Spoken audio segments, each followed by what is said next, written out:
Hi guys, and welcome back to the channel. I'm Dharma Helper and this is DH Reviews. This is my Season 1, Episode 14 and 15 review of Gotham. If you missed any of my other Gotham videos, there will be a link in the description of this video as well as an annotation behind me on the screen. You can check either of those out if you're interested in my thoughts on the series up to this point.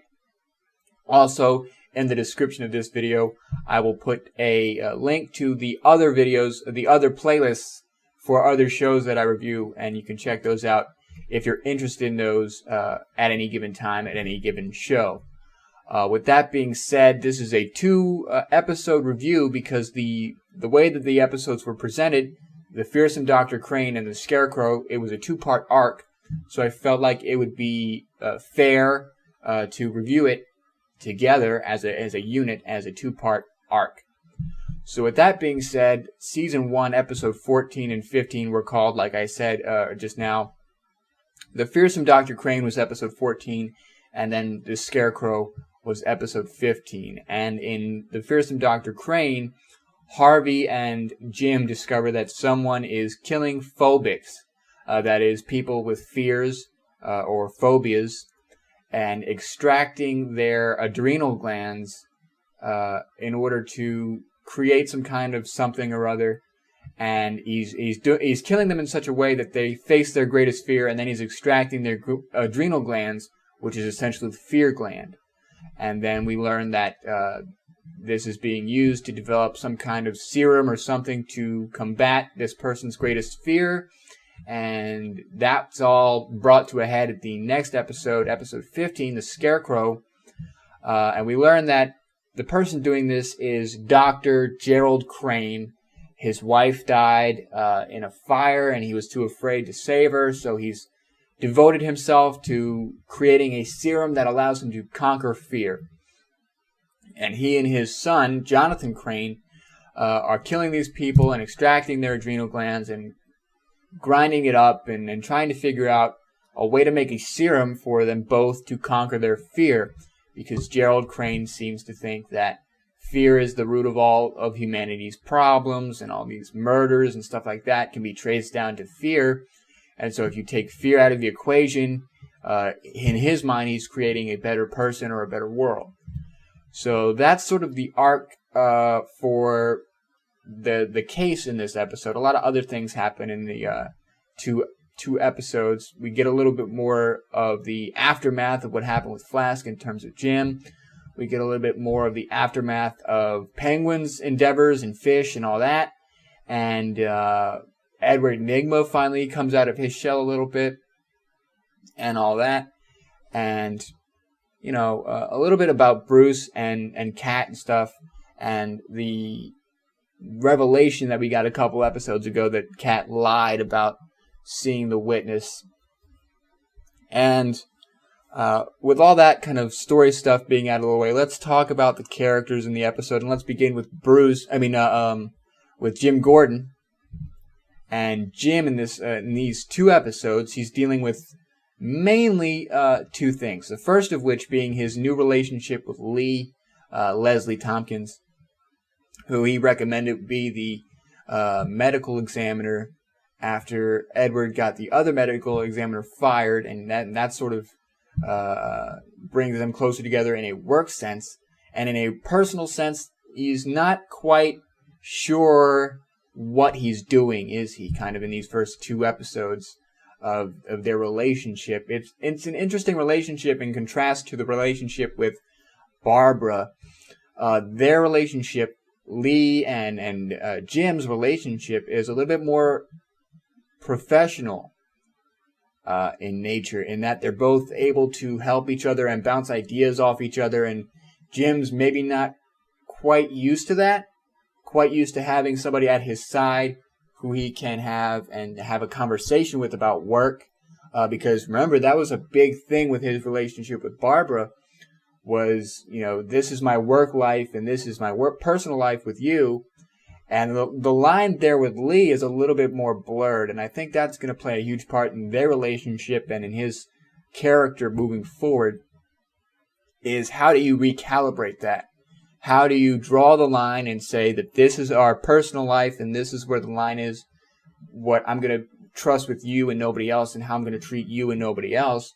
And this is our professional life with cases and bodies and all this stuff. And again, I think that line is going to be a little bit more blurred with Leslie, and especially with her working as a medical examiner.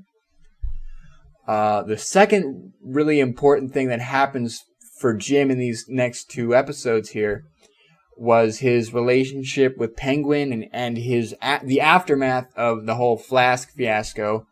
And like I talked about, him reconciling the fact that he did a really dirty, nasty thing in going to Penguin for help. And in episode 15, he confronts that head on when Penguin goes to see him, and he refuses to ask for Penguin's help because of what happened the last time he did so. I think Jim is going to realize that that's a necessary evil, and it's kind of better the devil you know type scenario, or a lesser of two evils scenario, where he knows Penguin and he can deal with Penguin, and if Penguin can provide information or help to him, and that will stop monsters like Gerald Crane or Flask or murderers or things like that, it's better to go to him and to get that help rather than risk people's lives or whatever the case may be. But I think that's going to be a thing that weighs on him, and hopefully a thing that Dr. Tompkins or Harvey or even Nigma, because is it odd of me to think that Gordon and Nigma and Harvey are kind of the three amigos type? They're getting a little bit closer. They're getting a little bit more friendly as these episodes go on.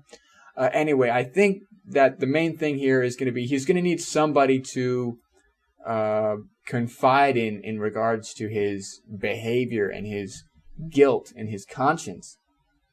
And that's going to be really interesting to see how that plays out and what weighs on him. And I think he's going to need to understand that, again, Penguin is a necessary evil.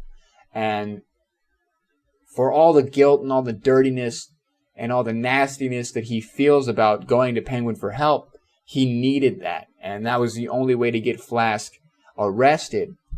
And that kind of brings me to my final point about Gordon in these last couple of episodes. We're noticing the aftermath of that whole Flask thing, not only in his personal guilt, but again in the idea that now he's got the captain behind him. Now he's got, some police officers behind him. But on that same token, he's got to be really, really careful and really, really on point with a lot of these cases and suspects and things like that. I think it was episode 14 where they thought they caught the guy, and then Jim wanted to pursue it, and he has a conversation with the captain, and he says, I'm glad, the captain, she says, I'm glad we caught Flask and everything, but you really have to be careful. We're being watched, All eyes are on all of us at this point. And one screw up is going to cost us all that goodwill that we have built up. And that's going to be important to note, is that, he's got the captain on his side, he's got Harvey on his side, he's got all these police officers on his side, and he won that small victory. But at the same time, the commissioner, the mayor, the people behind a lot of this corruption are going to be breathing down his neck even more now that he's proven himself to be a threat. So that's Jim for this episode. Let's talk for these 2 episodes. Let's talk about Harvey very quickly. And the main thing I wanted to talk about Harvey was episode 14, the Fearsome Dr. Crane, where Harvey goes to the Phobics meeting and he talks about how he's afraid of dying alone in an alley and all this stuff. And I thought this arc of these 2 episodes was a very humanizing arc for Harvey. And it's important to remember that for all his wisecracking and everything, again, there's a deeper meaning, there's a deeper reasoning behind why he is the way that he is. And his relationship with the woman from the phobics meeting and his confiding in that meeting about not wanting to die in an alley shot by some scumbag or whatever he said. It was really an important beat, an important point to make for that character in understanding his motivations and his willingness to want to try and help Gordon and along those lines. But again, that idea of a self-preservation, or he not wanting to be alone and not wanting to die, and how there's a lot of fear behind Harvey and how he hides that very well with a lot of the wisecracking and sleaze bagging that he does. And I really like Harvey as a character. I've said it from the beginning. I like Donald Logue. I like Harvey Bullock. And I want to see more from him. And I want to see more of this sort of human aspect of Harvey, rather than being the sort of slapstick, bad cop character that's sort of close to kind of a cliche type character. Now we get to see that, there's something behind that cliche. There's some semblance of a person or something trying to creep out. We saw that in The Spirit of the Goat as well, and I think they do a really good job of spacing that out, of, really human, important moments for characters like Harvey, spaced out over that sort of character that he wants to present, that wisecracking sort of character. So that's Harvey. Let's talk about Edward, and these two episodes, Edward kind of breaks out, and we've only seen kind of like 5 or 10 minutes of Edward an episode, every couple of episodes up until this point. But in this episode, in these two episodes, he kind of breaks out, and we get an idea of the Riddler and Edward, Nygma kind of in one. He gets a little bit closer to Christine Kringle, and that's sort of something to keep an eye on. But the main thing was his idea of being underappreciated. He does that whole thing where he breaks into the medical examiner's office and performs an autopsy on the first victim. And he's actually the one to discover that the adrenal gland was missing, and the incompetent sort of medical examiner kind of overlooks this, and so he gets suspended. And then he does the Riddler type thing where he breaks into that guy's locker and frames him with all these body parts, and he gets his job back, and that allows Lee to be the new medical examiner. And this new confidence in Edward is going to be very important. And it's going to be interesting to see where he takes that. Now that he's dipped his toes, so to speak, in the persona of the Riddler and the confidence and the villain sort of persona of the Riddler, where is he going to take that? I've always sort of, in my reviews and in my tweets and everything like that, if you guys follow me on Twitter, I compare Edward to Dexter Morgan, the character from the Dexter show, where he's a serial killer, but he's also the blood spatter analysis for the Miami PD. And I think that's an interesting comparison for Edward. And as it relates to these two episodes, the 14 and 15, we're seeing the dark passenger, I guess, of Edward Nygma in these two episodes. The darker side of Edward and the Riddler side of Edward. And I want more of that to come out now that he's, like I said, dipped his toes in that. And I want to see more of that confidence and more of the assertive sort of behavior that I would associate with the Riddler and with his sort of genius, now that he's in the same way that Jim has dipped his toes in the grime and the villainy of Gotham City. So let's talk now about Penguin. And the main thing with Penguin in this episode is that in these two episodes is that he's discovered as the mole for Falcone, and Maroni tries to have him killed, but he escapes, and now he's working full-time with Falcone with the club under his management. And the thing I wanted to talk about Penguin is that he needs to slow down. He's in a very precarious position. He almost died. He almost lost all of that he was planning and everything like that. And his thing is he doesn't know when to stop. He needs to slow down and assert himself as that sort of dancing monkey, I guess, like Maroni would say.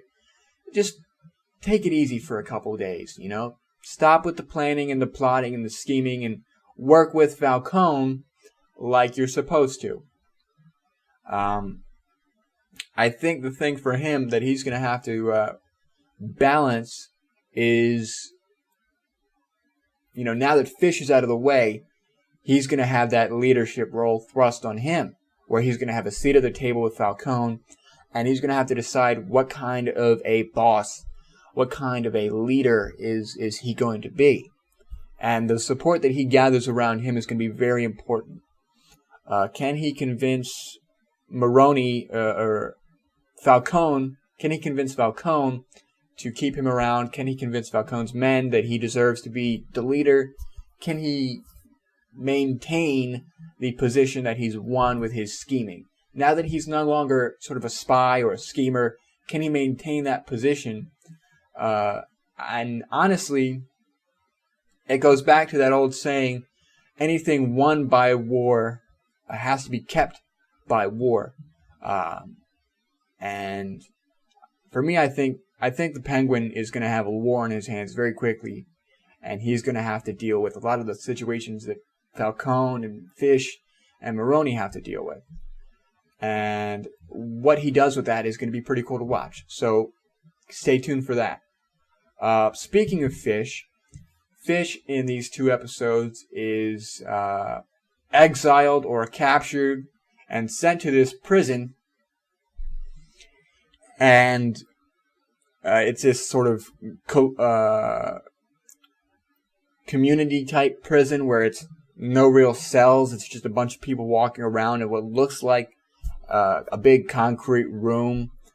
And it kind of reminds me of that prison in the Dark Knight movies, where it's just that hole and people are walking around.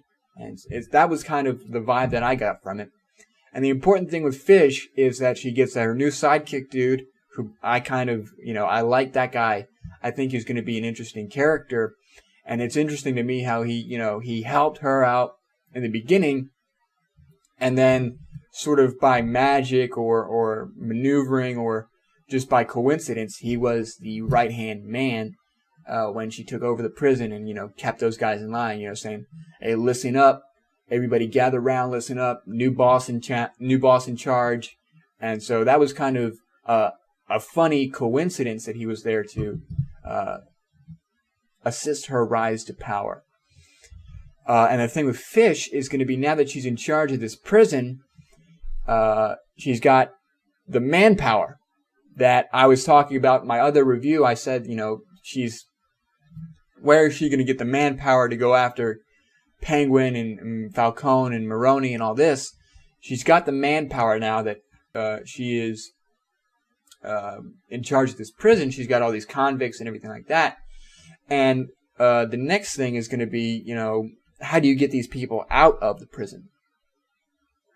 How do you escape? And her escape is going to be interesting. And I think that if she does escape, she's going to have, like I said, an army at her back of these convicts and prisoners and stuff like that. And that new guy, keep an eye on that new guy, the new Butch.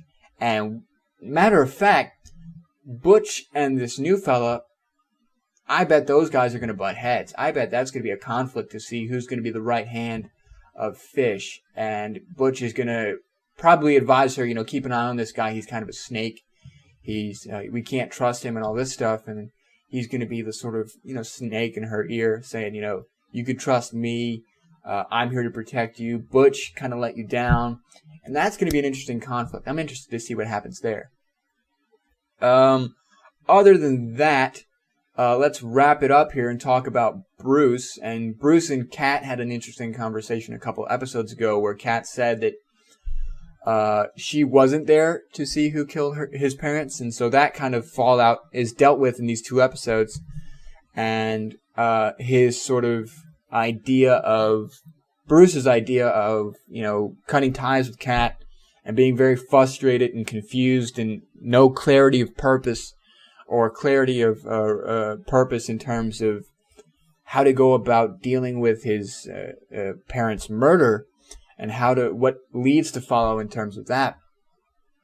And again, over these episodes, he grows closer with Alfred, and that's informing his relationship in terms of Bruce Wayne, Batman, and Alfred in the future, but also going to be interesting in terms of the immediate present and what course of action he decides to take moving forward in terms of trying to figure out who killed his parents. That kind of, honestly, that's really all Bruce is doing these days is, who killed my parents, and it's really not too much to talk about, so that kind of wraps up my thoughts on Bruce, and I think that wraps up my thoughts on characters overall. So with that being said, overall, this 2-episode arc, was a very tight arc, and a very well-told story in terms of the origins of Scarecrow, Jonathan Crane, and the fear toxin, because Scarecrow uses a fear toxin to incite a lot of fear into his victims, and we learn in these 2 episodes that Gerald Crane was developing a serum to overcome that fear. And again, I think the show deals very well with origins, and in particular I think the closest I can draw a parallel to the fear toxin would be the venom toxin, and both of those were handled very well and very interestingly in that they had a lot like the characters, very different beginnings to what they were eventually turned into. And I think that while it beat us over the head a little bit with the Scarecrow imagery and all that stuff in episode 15, overall it was a very solid storytelling arc, and they were able to tell a story that made sense and an origin story that was compelling and that made sense.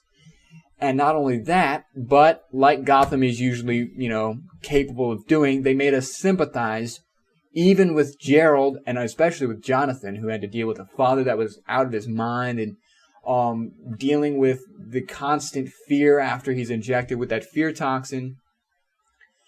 We're able to sympathize a lot with the rogues gallery of characters that we're familiar with in the Batman era, and their origins. And that's something that Gotham has done really well, is present the idea that, much like Batman, a lot of these characters start off innocent or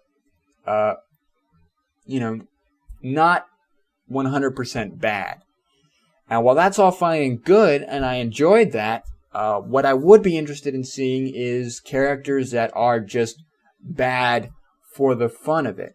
Characters like the Electrocutioner, who obviously is just a psychopath.